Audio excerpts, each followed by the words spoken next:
এইখন সভা লৈ অহা আগত মই বৰ্তমান সত্ৰলৈ গ'লো বিভিন্ন কথা বিভিন্ন বিষয়ৰ ওপৰত আলোচনা হ'ল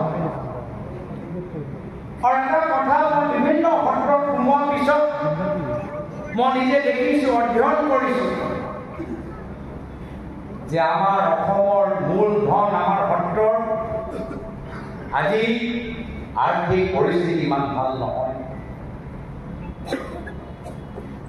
কেনেদৰে সত্ৰ পৰিচালনা সমিতিসকলে ভকতসকলক ৰাখিছে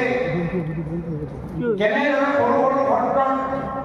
ডেকা সত্ৰাধিকাৰজনে ভকতসকলক আজি সহায় কৰিছে আজি তেওঁলোকৰ কিমান কষ্ট মই তেওঁলোকৰ কথা মই বুজি পাইছোঁ আৰু দুখ লাগে যে এইখন চৰকাৰে কয় আমি পৃথিৱীত আটাইতকৈ বিশাল আমি ইকনমি হ'বলৈ গৈ আছোঁ এইখন চৰকাৰৰ মুখ্যমন্ত্ৰী হিমন্ত বিশ্ব শৰ্মা ডাঙৰীয়াই কয় যে আমাৰ অৰ্থনৈতিক গতি ইমান আগবাঢ়ি গৈছে যে আমি আৰু ঋণ ল'ব পাৰোঁ আমাৰ 1.5 লাখ কোটি টকা 1.5 লাখ কোটি টকাৰ ঋণ লোৱা আমাৰ ক্ষমতা আছে তো যদি সঁচাকৈ আৰ্থিক অৱস্থা ইমানেই ভাল তেতিয়া আমাৰ সত্ৰসকলৰ আজি ইমান কষ্ট কিয় কোনে চিন্তা কৰিব মোক মনত পেলালেও আজি মোৰ লগত আলোচনা কৰোঁতে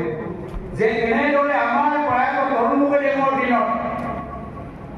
অসমৰ বিভিন্ন সত্ৰৰ বাবে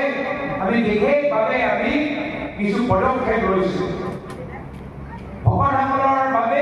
আমি বিশেষ পদক্ষেপ সেই সময়ত প্ৰয়াত তৰুণমুখদেৱে লৈছোঁ আৰু আজিও সেই পদক্ষেপৰ আৰম্ভণি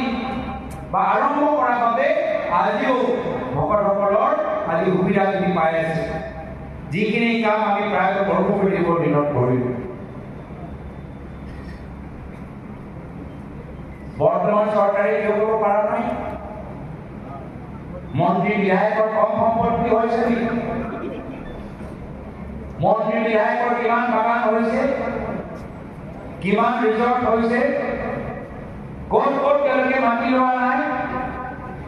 কেতিয়াবা হাইৱে ডাইভাৰ্ট কৰি দিয়ে মাটি ল'বলৈ কেতিয়াবা ফ্লাইঅভাৰ য'ত নামে তাতে তেওঁলোকে মাটি কিনে নিজৰ মাটি সম্পত্তি বঢ়াই গৈ আছে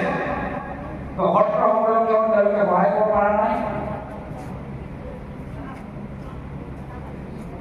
বিভিন্ন সময়ত তেওঁ কৈছিলে যে ব্ৰিটেইনত থকা বৃন্দাবনী বস্ত্ৰ তেওঁ লৈ আনিব আৰু আজিলৈকে তেওঁলোকে মানুহৰ মাজত প্ৰচাৰ কৰা নাই যে বৃন্দাবনী বস্ত্ৰ আমাৰ বৰপেটা সত্ৰৰ ভিতৰত আমি গৈ আমাৰ লোৱা গৈছিল বৃন্দাবনী বস্ত্ৰৰ লগত বৰপেটা আৰু বৰপেটা সত্ৰ আৰু বৰপেটা থকা শিপিনীসকলৰ এটা বিশেষ সম্পৰ্ক আছে এইখিনি কথা তেওঁলোকে নকয় আজি বৰপেটা মানুহৰ ৰেলৰ সংযোগৰ কথা নকয় আৰু সেইকাৰণে আজি আমি কৈছোঁ 6 মাহ পিছত নিৰ্বাচন হ'ব পৰৱৰ্তী দিনত যেতিয়া আমাৰ চৰকাৰ হ'ব কংগ্ৰেছৰ নেতৃত্বৰ চৰকাৰ হ'ব অসমৰ সত্ৰসকলক যিদৰে প্ৰায়ত তৰুণমুখদেৱ বিশেষভাৱে সহায় কৰিছে একেৰাহে আমি একেধৰণৰ সহায় আগন্তুক দিনত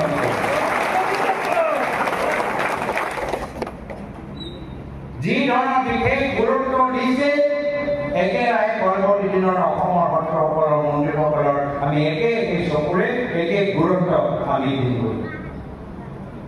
যিকোনো খবৰৰ বাবে যোগাযোগ কৰক 7099017330 লগতে 7099017110 নম্বৰত